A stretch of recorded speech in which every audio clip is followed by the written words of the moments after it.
call that as a full virtualization. And if you are virtualizing a few components, you call that as a partial virtualization. Now moving to the next step, that is objectives of virtualization. Why do you think virtualization is needed, or else why do you think virtualization could succeed so well? Why is that virtualization are succeeding and they are occupying more in the market? Just because of four things. Just because of four things. As the screen shows, okay, it is because of more and more usage of hardware resources. Secondly, as the resources are being more and the maintenance of those resources will also be more. Obviously, the cost involved in acquiring that resource and maintaining such resources will also be increased. And third one is to give the clients more business flexibility.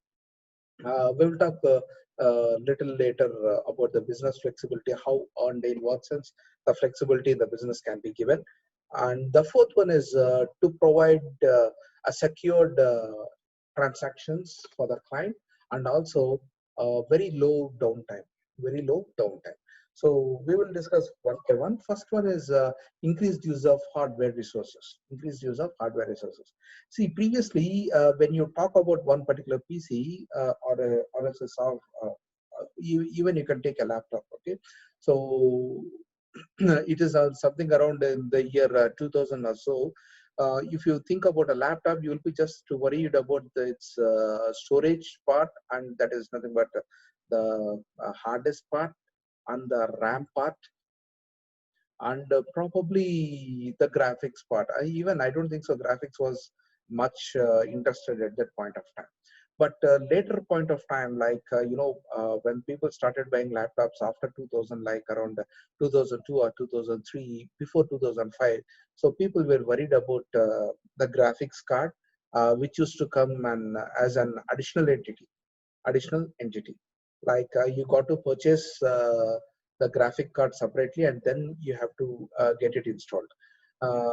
Likewise was the scenario.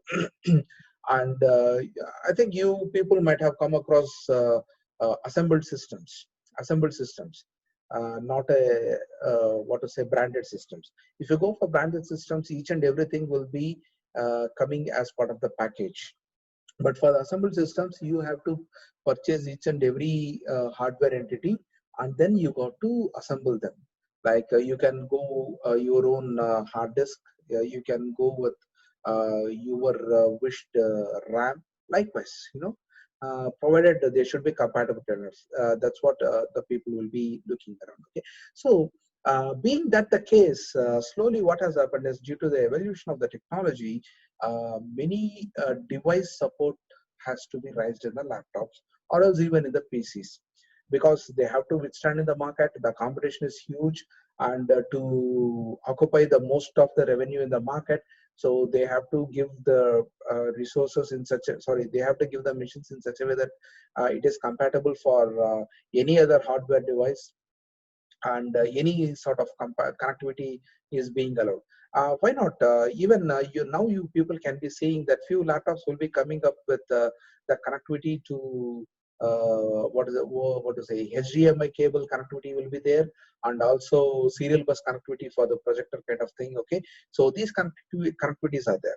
So you can see literally the growth of hardware resources for the same functionality. By the way, the same functionality. See, as we have taken the example of projection. Okay, so for getting the projected content from the laptop or else the machine, usually the traditional way is to get it connected with the serial cable, PCA serial cable, isn't it? Like the blue one, what you will be seeing, the very widthy one. Okay, so you got to connect it. Likewise, how we used to connect it in the classrooms, isn't it? Okay, so that thick cable should be used for getting it connected. But also you can get connected to the projector screen using HDMI cables. See, the basic functionality is one and the same, but hardware resources are being multiple. Hardware resources are being multiple. Why this multiple hardware resources? Because to gain more and more feasibility and user experience. That is what it all meant by. Okay, so Whatever may be the reason, let's not worry about the reason behind the increase in the hardware resources, but just understand that due to the technology evolution, we were forced to use more and more hardware components, more and more hardware components. I'm not sure how many of you people would be buying headphones or Bluetooth phones, but now definitely for this corona, at least me, okay, I don't like using headphones or earphones very often. But now, due to the current situation, most of the time you can find me having Bluetooth headphones hanging on my neck. So it was forced. It was forced. Okay. So these kind of situations have gotten the people to use more and more hardware resources. Okay. And moving on to the next one is obviously when you have more number of hardware resources usage, then their maintenance part will also be there, isn't it?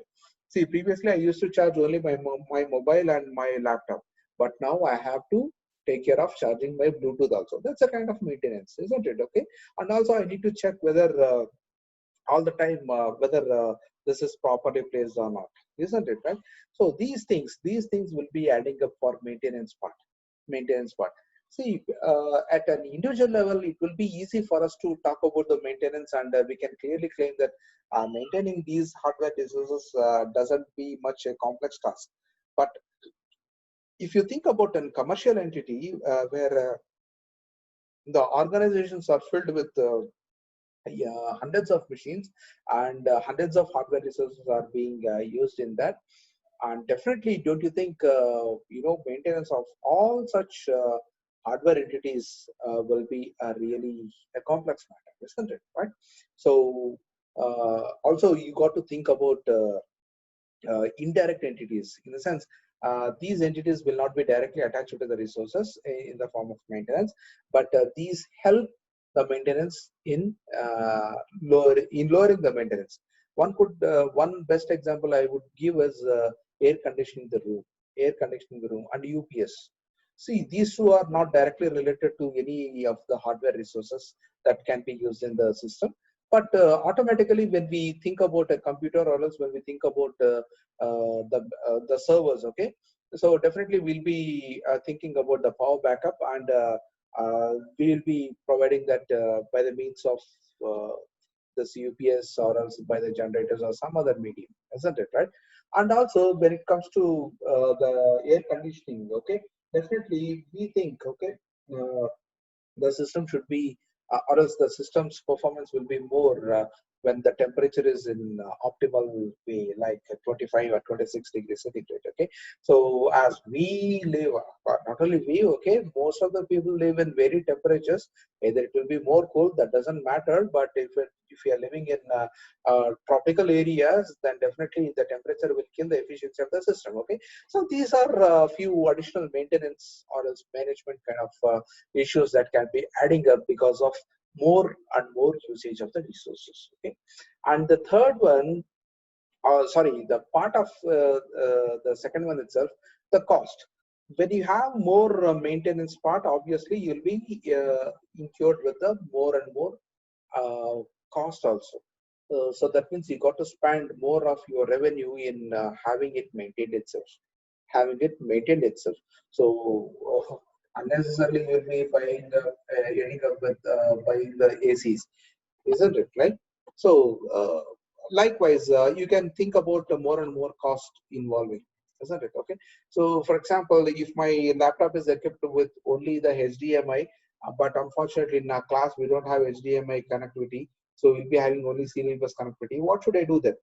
Then definitely I should invest on some other connectivity cable that gives the compatibility for my HDMI to that serial bus, isn't it? Agreed or not? Okay. So in this sense, you might be ending up with I don't exactly call as unnecessary cost, but additional cost to make your business, or else to make your purpose more meaningful. That's about the second objective. Moving on to the third objective, that is improved business flexibility. What happens is you have to deliver your resources in such a way that your client will get uninterrupted business. He will get uninterrupted business. Just as an example, okay, so if you think about the ATMs, okay, that is the best example I can give. So when you want to deposit your money, okay, you step into the ATM and you will enter all the necessary information, and you will insert money into the box, and the money is grabbed into the machine, and then the power is lost. Then how do you think? What do you think the mindset of the person? So immediate, of course, he can retrieve the money, but not in a very quick time. But he might take some time. Okay, but you can just ask what is it, the feel of the usage. Then immediately the user says no, that is not much expected. I don't mind whether the power is lost or not, but I mind only my service has to be entertained in a proper sense. Because I pay for that. Why? Because I pay for that, isn't it, right? So we are paying for service, and definitely we think that uninterrupted, unbreakable service is being expected all the time, isn't it, right? So, so usually people will not be much fascinated until or unless they have no other go. They don't go for using the CDM, that is nothing but cash deposit machines. But if there are a few banks who can provide uninterrupted CDMs, then definitely people will be going in that variant, isn't it, right? So this is one good example, like how do you improve your business and the flexibility of your business. Okay, so definitely. Also, I would like to give one more example. Say, in the break time, you will be moving into the canteen, is it? So where you'll be purchasing you'll be purchasing food, and you will be issued the tokens. Let's just assume if there is only one person to issue the token, then you will fight for the token for once or twice or thrice, and at later point of time you say, okay, I don't want to go there. Yeah, the time is limited, and the people will be more in number, and I will not be given token as early as possible. So immediately what you do, you look for another alternative. So from the business point of view, definitely don't you think I'm losing you, isn't it? Okay. So in order to keep up that laws, okay, what I could do is I could have one more person deployed over there, and I can share the token delivery system among those two persons, so that I can, I can control upon the queue asking for the food, isn't it? Right? So likewise, I could improve my business flexibility, isn't it? So definitely, if I want to increase my business flexibility, no other go. I need to definitely uh, what to say, adopt to the business trend, technology trend, and also more and more resources consumption will be then and there, definitely. Okay, that's about the third objective. Moving on to the fourth one is definitely we everyone expects more secured service will be delivered. Okay, so I don't talk much about here about the security, as you all people know how important the security is, and I don't want to kill time discussing the same what to say, old wine in a new bottle. But definitely, I would like to spend some time on discussing the reducing downtime. For this, you got to understand what a downtime is. The best example, again, I could barge in here is with the Google. Okay, so why people are more fascinated to search in Google only? Why not Bing, or else why not any other search machines? Of course, there are few other search machines. Until or unless people are wantedly, if they wanted to search, okay, until or unless the browser what to say, insist on searching with other search engines, so people are more fascinated to use Google only. And for that matter, even the Google word has become synonym for search. Yes, it has become synonym for search, isn't it? Okay, why? Because its response time is very much more, and secondly, its downtime is almost zero. Its downtime is almost zero. So what here we mean by downtime is, see, there will be something, some service you'll be expecting, and you will be raising the request during your service entertainment, or else during responding to your service. If the server goes down, if the server goes down, or else if the server is unavailable, then it has to retrieve it back, isn't it? Isn't it? Okay. So that amount of time taken to retrieve the service back, you call that as a downtime. You call that as a downtime. And one another example I would like to give here is the lift. So, for example, if you are going from, or else you are moving into the lift, you could see the. I think you guys can memorize the Pokeri movie, where hero and heroine are locked in the lift, isn't it? Okay, so the repair person comes to the location and he gets repaired. He repairs the lift and he makes it again back into the movement. So how much time that is required? Probably if the lift man is then and there itself, he can get it repaired in minutes, or else he might take hours, or even they might take days also. So for that amount of time, those people have to sit in there, isn't it? Right? So what is the quick response time by the server entity to deliver its service back when it fails to deliver its service? Obviously, it is supposed to deliver its service, but it failed. Okay, fine. Some sort of repair or else management maintenance activity should happen. Now, how quickly that maintenance can be happening? How quickly that maintenance will be happening, and how quickly it can come back to ready position, like to deliver the service again back. Isn't it right? So that is what that amount of time we call that as a downtime. Downtime. That means server availability is down at that point of time. That's what it means. Okay, and we expect this downtime to be very, very, very minimal. Very minimal. Okay. Did you ever see when you tried search for trying search in the Google, and though the network is good enough, and from the Google end, from the Google server end, could you see a delay in its response? Almost it is zero, my dear friends, and that is the beauty of the Google, and that's how it grabbed the market entirely. Previously there were good search engines even prior to Google. Around up to 2000 year, up to the year 2002 or 2003, there was one search engine by name Lycos. Lycos search engine. It was then it was called as an efficient search engine, and almost it vanished now. I could say almost it vanished. And Microsoft is fighting with the Google search in terms of Bing. I don't know how many of people are using Bing, until or unless if they are habituated to use what to say, Internet Explorer. They can't, or else they are not enforced to use the Bing search. Do you? No. And for our surprise, even IE is now shutting down. IE11, which is a most recommendable browser for all organizations. Okay, officially recommending versions. Okay, so that IE browser is now shutting down. I don't know how many of you people know about this. Okay, okay, fine. That's not our point of interest at this point of time, but only just think that downtime should be, that is, the response time should be very quick enough, and downtime should be very minimal. Okay, so keeping these four objectives in mind, the virtualization has gone to the enormous market, very, very much enormous. Okay, so here is some classic example how the resource utilization can be happening before virtualization, and I will be giving one more figure on the right side after the virtualization. So the current figure shows that, for your application, let us assume you require two servers. One is for file serving and another one is for web serving. Okay, so what you are supposed to do, or else what you ideally do, is you will be purchasing two machines, two servers.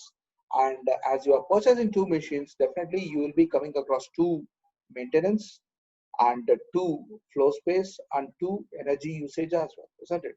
Energy usage, what I mean here is nothing but the power consumption, power usage, isn't it? Okay, so these two are two different things. But okay, no problem, you have invested, you have good money, and you are ready to invest. But what is the real consumption of those servers? Are you consuming it to the fullest extent? Unfortunately, no. Then why are you investing so much amount of money? Why are you investing so much of money?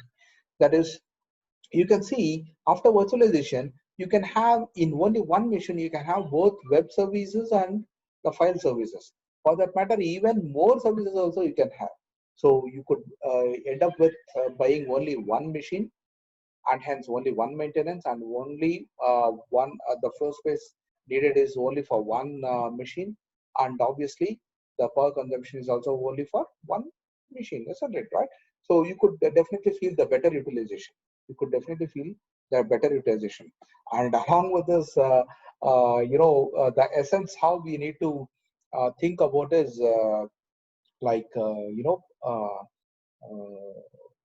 usually people will be asking me, especially the parents, they ask me, sir, my son has joined now engineering, computer science, okay, and he is now in first year. He is asking for a laptop. Now, can I have the laptop for him with the i5 configuration or i7 configuration? Then immediately my question will be like, why do you require laptop? What is the purpose? What is the purpose? No, sir, my son wants to do programming. Then, if your son is interested to do only the programming, believe me, my dear friends, even what is that? Celerio processor is also sufficient enough. But of course, to a minimal extent, you can go with i3 or i5 processor, but not i7 processor. You can reduce the cost over there, isn't it? Do you agree on this? Okay. So similarly, when you have something, when you have to invest on something, you have to definitely think about what is the level of utilization and then go for the purchasing. But definitely today you find it useful and tomorrow it might be going obsolete, or else you find it it is not useful. Then again, for tomorrow's purpose, you will be ending up with some other purchasing. So to avoid all these things, if you have a virtualized content, then today this is the need and hence you virtualize that. Tomorrow this is not needed, so you kill this virtualized object. So tomorrow you have some other thing for need and hence you create that virtual object. So that's how the virtualization is being handy with you people. Okay, so that's being the objectives of virtualization. Quickly, I will ramp up on the history of virtualization. Virtualization is not a what to say latest one. Even before the architectures have been developed. What I mean here is RISC architecture and sys architecture. Even the 8086 processor has been invented.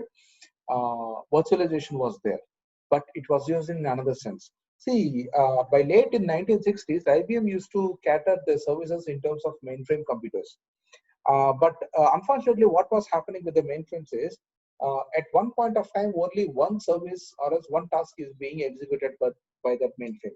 So because of this, what was happening is more number of customers are in waiting and more amount of tasks are in pending. So just to entertain that, so they started coming up with multiple windows for multiple tasks, like how you could connect to the Linux machines through PuTTY. So basically, the PuTTY concept, what you are following here to connect the Linux machines is nothing but the one that has induced in the mainframe. So each people, or else the person who has certain task, okay, he will be given one terminal, okay, one terminal. That is what we call in a day-to-day language as a window, okay. So in that terminal, the task, you will be raising the request and your task will be executed and the response will be given back, okay. So that's how the virtualization started its roots in way back in 1960s, okay. And this has improved literally the efficiency of the mainframes. But for longer time it could not sustain. For longer time it could not sustain. Why? Because in 1980s, the invention of 8086 and 8088 processor has came into the scenario, and which evaluated x86 processors altogether. And because of this evolution, the client server model of applications have been developed. Client server model applications have been developed. Not necessary that always the terminal should be open for the client, okay. So whenever there is a request from the client will send the request to the server, and client and server can be in remote places. When the client when the client sends a request to the server, and server entertains that request and process that request, and he will respond back to the client. So because of this mechanism of applications, okay, so slowly the virtualization or of the mainframe concept have started coming down. By the end of 1990s, I can say, by the 1990 or 1991, when what to say, when the first GUI operating system has been launched by the Microsoft. Okay, so altogether the terminal mechanism or else the command line mechanism fading out, started fading out. People, when there are fascinating objects being screen on the being seen on the screen, why do you want to worry on the just with the textual matter? Okay, so because of the evolution of GUI based operating systems and other technologies like internet technology and database technology, okay, all these things pumped up in such a way that the client server model has grown to enormous way of usage, and almost it killed the virtualization slowly until what, until the year 1999, where VMware organization has picked up that virtualization technology, and they started virtualizing the applications. Why? Because in the span of 5 to 6 years, the technology revolution, especially in the computer science business, has grown very, very much.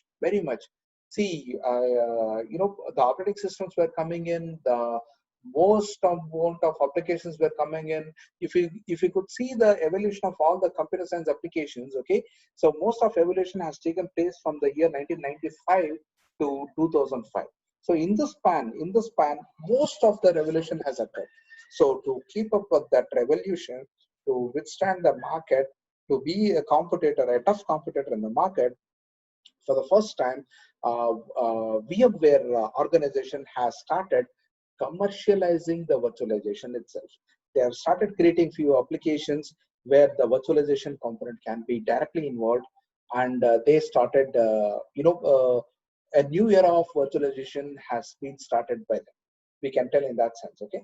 Later on, virtualization has taken new phases or else other phases, and which we will be explaining in the next class or else in later part of our modules. Is that fine? Okay.